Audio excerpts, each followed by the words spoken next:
Je l'ai tuée d'un coup de couteau en plein cœur, ma femme adorée, sur le pont des Arts, sous les cadenas rouillés des amours éternels. Ce n'était pas de la jalousie, non, c'était la justice que la loi française, si propre et si hypocrite, m'avait refusée. Et pendant que son sang se mêlait à la Seine, j'ai souri pour la première fois depuis des années, sentant enfin le poids de la trahison se dissoudre dans l'eau trouble. Mon frère, ce serpent, riait encore dans l'ombre quand je l'ai surpris avec elle, leurs corps enlacés comme des vignes empoisonnées dans les ruelles de Montmartre. J'avais tout sacrifié pour eux, ma liberté, mon nom, ma vie. Et en échange, ils m'avaient condamné à 10 ans de purgatoire à Fresnes, pour un crime qu'ils avaient commis ensemble. La France, terre des droits de l'homme, avait gobé leurs mensonges comme un bon vin de Bordeaux, et moi, le bouc émissaire familial, j'avais payé la note. Mais la vengeance n'est pas un plat qui se mange froid. C'est un poison qu'on distille goutte à goutte, jusqu'à ce que la victime implore la mort. Et aujourd'hui, alors que les sirènes hurlent sur les quais, je sais que ce n'est que le début. Paris, ma belle indifférente, assistera à la chute des miens, et le monde entier se demandera, suis-je le monstre, ou eux? Paris, cette ville de lumières éternelles, m'avait toujours semblé un piège doré, un labyrinthe de pavés humides où les secrets pourrissaient comme des feuilles mortes sous les platanes des Champs-Élysées.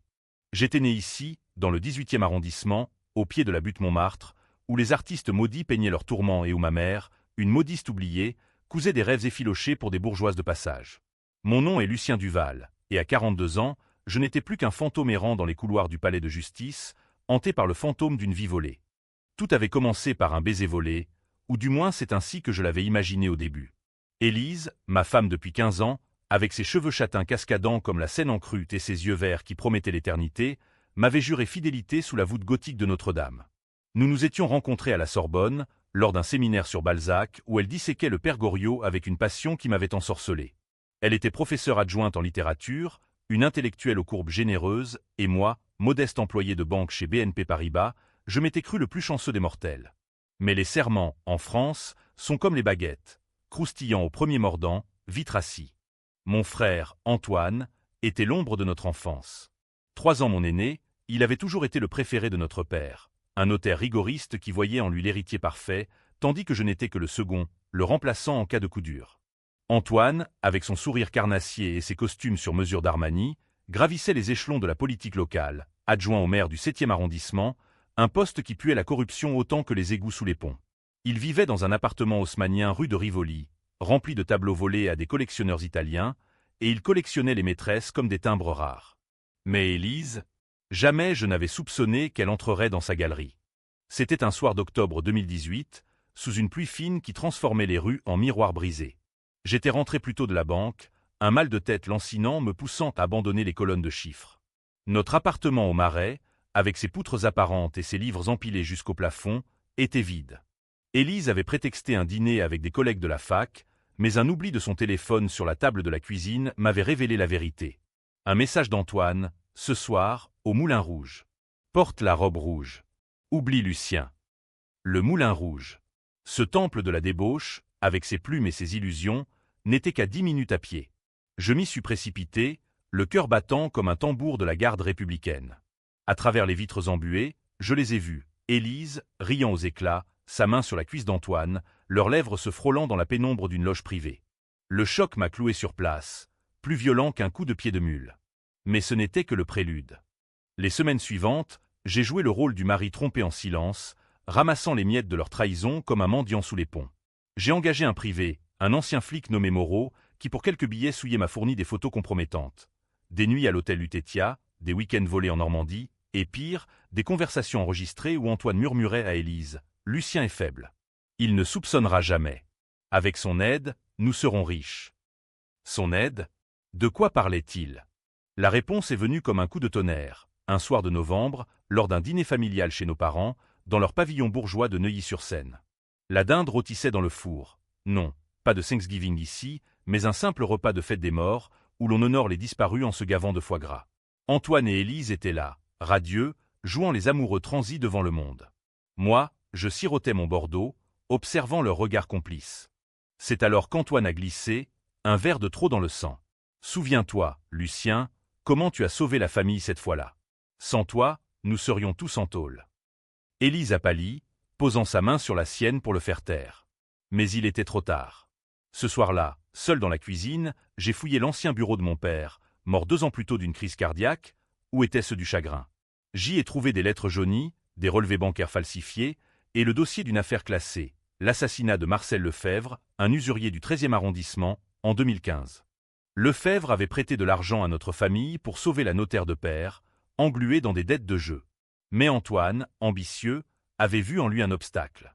Avec Élise, qui avait séduit l'usurier pour obtenir des informations, ils avaient planifié le meurtre, une overdose forcée de laudanum, déguisée en suicide.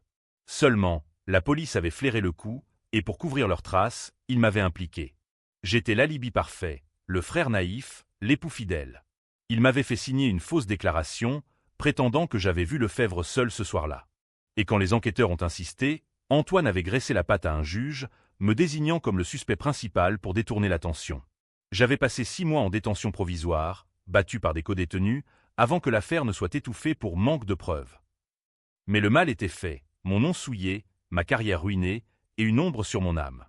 Je n'avais rien su, ou plutôt, j'avais choisi d'oublier, gâtant la culpabilité comme un vin tourné. Mais maintenant, tout bouillonnait. La trahison n'était pas seulement charnelle. C'était un complot familial, un sacrifice rituel où j'étais l'agneau sur l'autel de leur ambition. Paris, avec ses cathédrales gothiques et ses souterrains oubliés, devenait le théâtre de ma rage.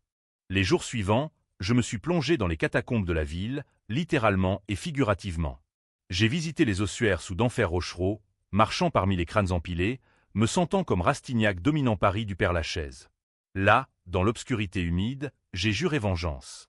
Pas une vengeance vulgaire, non, une œuvre d'art française, sophistiquée, impitoyable. Élise et Antoine pairaient, non pas de leur vie d'un coup, mais par la dissolution lente de leur monde. Réputation, amour, fortune. Mon premier coup a été subtil. J'ai contacté un journaliste du Canard enchaîné, un cynique nommé Duval, ironie du sort, et lui ai fourni les preuves. Photos, enregistrements, le dossier Lefebvre. Un scandale familial au cœur de la politique parisienne, lui ai-je dit. Il a mordu à l'hameçon. Le lendemain, les gros titres éclataient. Frère d'adjoint au maire impliqué dans meurtre d'usurier.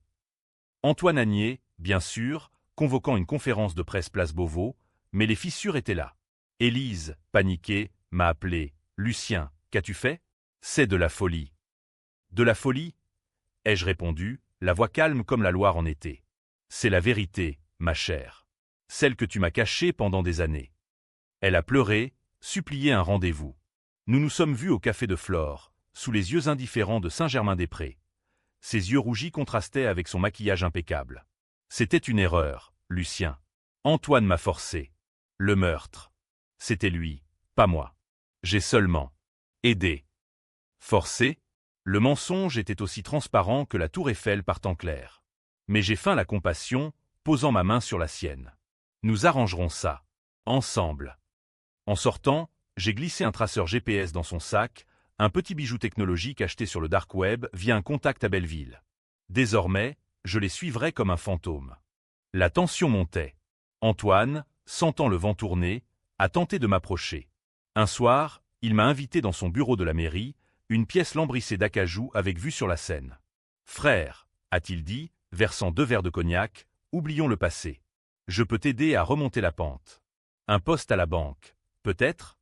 Son sourire était un masque de Vichy, faux et lisse. J'ai trinqué, mais dans mon verre, j'avais versé un laxatif puissant, un détail mesquin pour commencer. Il a passé la nuit aux toilettes, et le lendemain, une fuite anonyme, la mienne, révélait ses liens avec des promoteurs immobiliers véreux. Le Monde titrait « Corruption au 7e, l'adjoint Duval dans la tourmente ». Élise, isolée, s'est raccrochée à moi, revenant à l'appartement du Marais comme une colombe blessée. Nos nuits étaient des champs de mine. Elle cherchait le réconfort dans mes bras, ignorant que chaque caresse était un calcul. Mais la vraie tempête a éclaté à Noël. Nous étions chez nos parents à Neuilly, l'air embaumé de châtaigne et de hypocrisie. Antoine, pâle et irritable, a confronté Élise dans le jardin, sous les guirlandes scintillantes. J'étais à l'étage, feignant de lire les liaisons dangereuses, mais j'écoutais via le micro caché dans son collier, un cadeau que je lui avais offert des années plus tôt. « Il sait tout », sifflait Antoine. « Nous devons l'éliminer. Comme Lefebvre. » Éliminer. Le mot a résonné comme un glas. Élise a hésité. « Non, Antoine. Il est mon mari. Trouvons un autre moyen. » Mais son ton manquait de conviction. Cette nuit-là, alors qu'il dormait, j'ai saboté la voiture d'Antoine. Un câble de frein sectionné, juste assez pour une panne sur l'autoroute A1. Le lendemain, il a frôlé la mort dans un dérapage, sa Mercedes emboutissant une glissière. À l'hôpital, il m'a regardé avec des yeux de noyé. « C'est toi, n'est-ce pas ?» J'ai souri. « La route est glissante en hiver, frère. Prends garde. » L'hiver 2019 s'est abattu sur Paris comme une malédiction biblique, avec des pluies incessantes qui transformaient les boulevards Haussmann en rivières de boue. J'avais transformé notre appartement en quartier général de guerre, les murs tapissés de photos d'Élise et Antoine, des flèches reliant leurs mensonges comme un tableau de Sherlock Holmes revisité par Simenon. Moreau, le privé, devenait mon bras droit, un homme trapu aux moustaches jaunies par le tabac, qui connaissait les bas-fonds de la ville mieux que sa poche. Duval, me disait-il en sirotant un pastis au zinc de chez Prune, la vengeance, c'est comme le vin. Trop pressée, elle tourne au vinaigre. Laisse-les mijoter. Mais mijoter? J'avais attendu trop longtemps. Chaque nuit, les cauchemars me hantaient. Lefebvre, un homme bedonnant aux yeux porcins, gargouillant sur le sol de son bureau du 13e, du laudanum coulant de ses lèvres. J'avais visité sa veuve, une femme brisée vivant dans un HLM de la porte de Choisy, et elle m'avait raconté, Marcel était terrifié les derniers jours. Il parlait d'une femme, d'un chantage. Élise. Bien sûr. Elle l'avait envoûté avec des citations de Madame Bovary, avant de l'empoisonner pour Antoine, qui avait besoin de l'argent pour financer sa campagne électorale. Antoine se remettait lentement à l'hôpital Cochin, entouré de gardes du corps payés par des fonds occultes. Les médias le lâchaient, le qualifiant de « politicien sulfureux », et son poste d'adjoint vacillait. Élise, coincée entre deux feux, oscillait. Par les micros, j'entendais ses appels désespérés. « Antoine, nous devons fuir. » Lucien devient fou. Fou? Non, lucide. J'avais engagé un hacker, un gamin de Nanterre nommé Karim, qui piratait les comptes d'Antoine, transférant discrètement des fonds vers des associations caritatives, une ironie. L'argent du meurtre nourrissait maintenant les pauvres. Un soir de février, Élise m'a confronté. Nous dînions au Procope, le plus vieux café de Paris, où Voltaire jadis sifflait son absinthe. La bougie vacillait sur la table, projetant des ombres dansantes sur son visage. « Lucien, avoue-le. C'est toi qui as tout orchestré. Les articles, l'accident. » Ses yeux brillaient de larmes, mais aussi d'une lueur de défi. J'ai pris sa main, sentant son pouce accéléré. « Et si c'était vrai, que ferais-tu? Me dénoncer, comme tu m'as dénoncé pour Lefebvre ?» Elle a blêmi. « Comment sais-tu? » Un aveu. J'ai sorti les lettres de mon père, les lisant à voix haute, les aveux codés, les transferts d'argent pour mon silence forcé. Tu m'as sacrifié, Élise. Pour lui. Pour l'argent.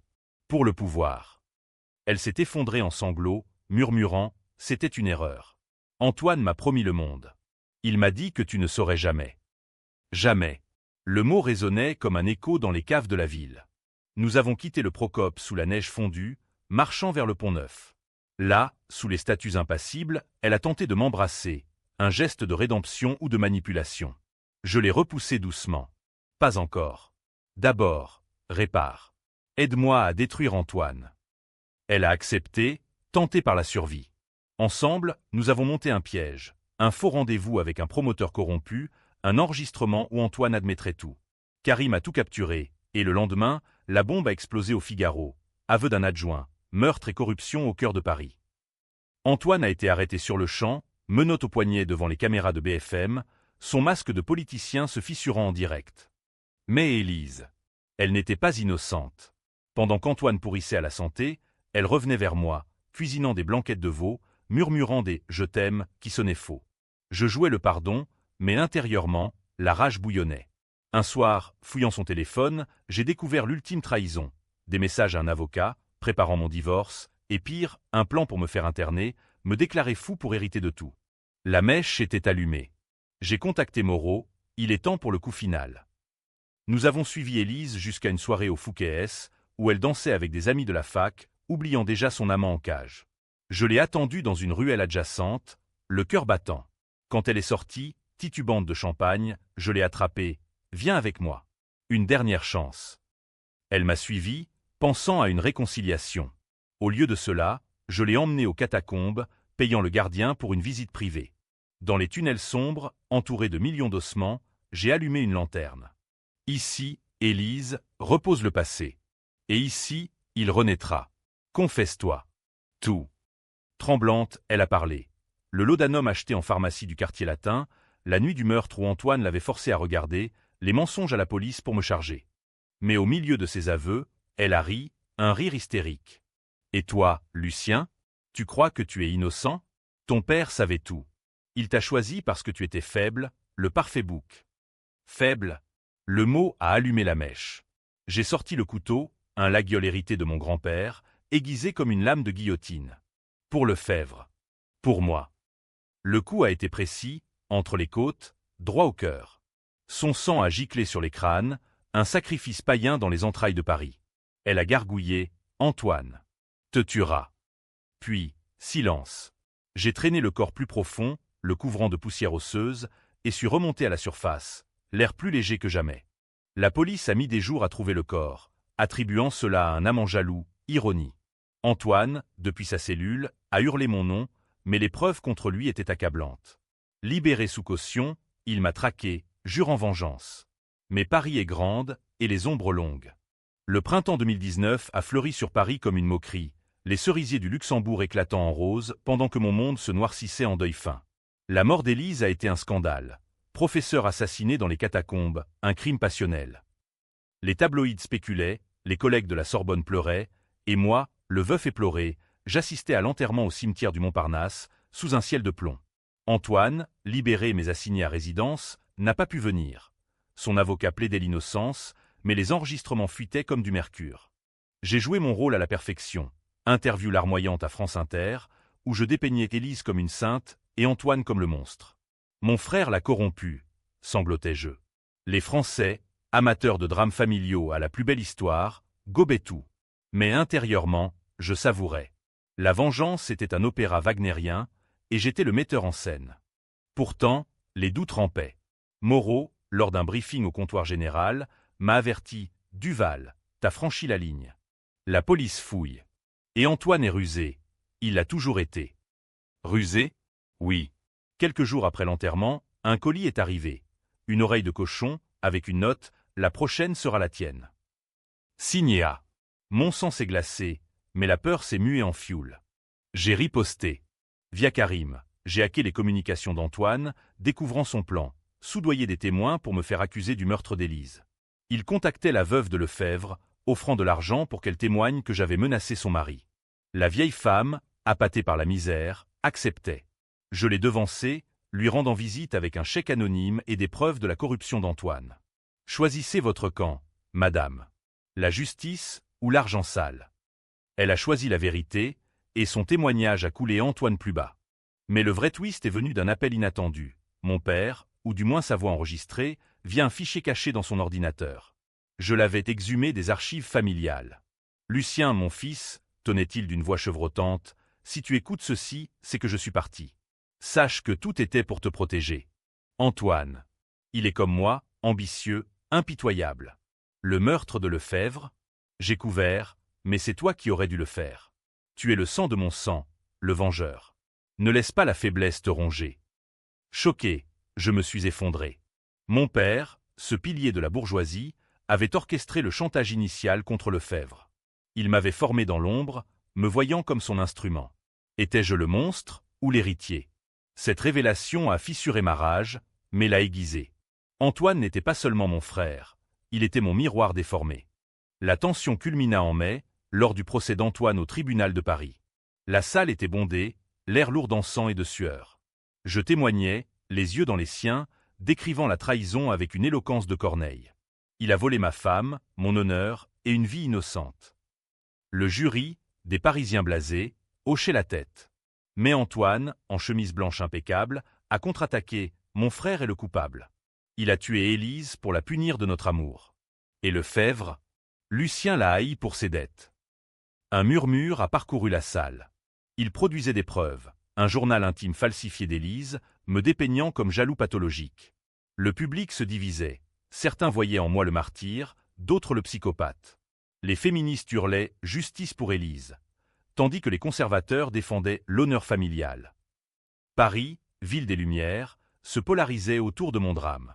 Le soir, après l'audience, je me suis rendu à Montmartre, au Sacré-Cœur, priant à ma façon tordue. Là, Karim m'a contacté, « Boss, il bouge.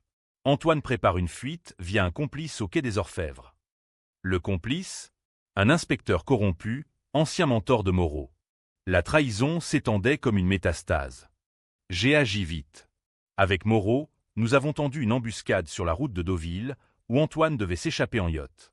La nuit était sans lune, la mer Manche rugissante. Nous l'avons intercepté sur le quai, lui et son garde du corps. Une bagarre s'est ensuivie. Coup de poing dans le brouillard salin, le couteau la guiole à nouveau en main. Antoine m'a regardé, essoufflé. « Frère, arrête.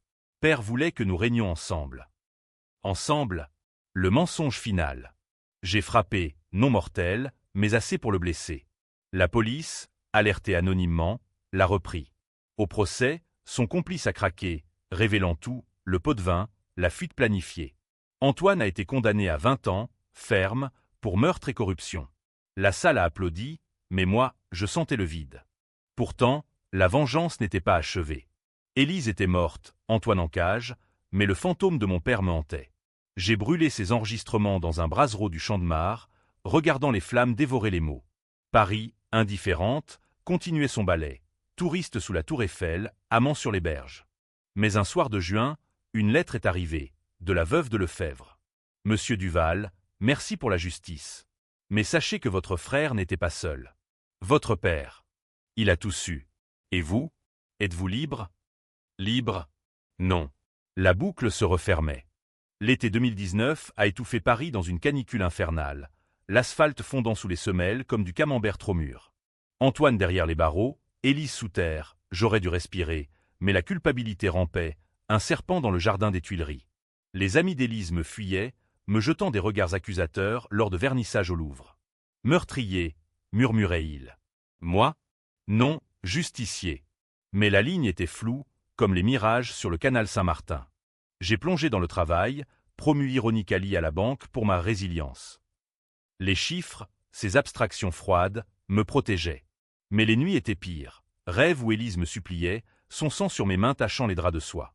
Moreau, sentant ma dérive, m'a traîné à un match de l'UM au Stade de France. Non, à Paris, un PSG-OM au Parc des Princes, hurlant avec la foule pour exorciser les démons. Vie, Duval. La vengeance est finie. Fini?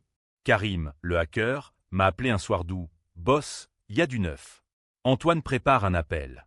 Il a un atout, une vidéo d'Élise, juste avant sa mort. Elle accuse quelqu'un. Mon estomac s'est noué. Nous avons piraté le serveur de l'avocat d'Antoine, et là, l'horreur. Élise, filmée par un téléphone caché dans les catacombes, haletante. Lucien. Il sait pour Lefebvre. Il va me tuer. Antoine, sauve-moi. Falsifié? Non, c'était ma voix en fond, déformée par l'écho. Karim confirma, montage sophistiqué, mais daté avant notre descente. Antoine avait anticipé, ou pire, quelqu'un d'autre. Qui? La paranoïa s'installa. Je surveillais mes arrières, évitant les métros bondés, dormant avec un revolver sous l'oreiller. Illégal, mais qu'importe. Le twist est survenu en septembre, lors d'une retraite forcée en Provence, chez une tante oubliée près d'Avignon. Les champs de lavande ondulaient comme une mer violette, mais la paix était illusoire. Là, dans une vieille malle, j'ai trouvé des lettres de mon père à Élise, datées de 2014. « Ma chère, Antoine est instable. Séduis-le, mais protège Lucien. Il est le bon, le pur. » Protégé? Mon père avait manipulé Élise pour tester Antoine, et quand le meurtre avait eu lieu, il m'avait jeté en pâture pour les couvrir tous. La rage revint, purifiée. De retour à Paris, j'ai confronté l'avocat d'Antoine, un requin du 8e nommé Bertrand.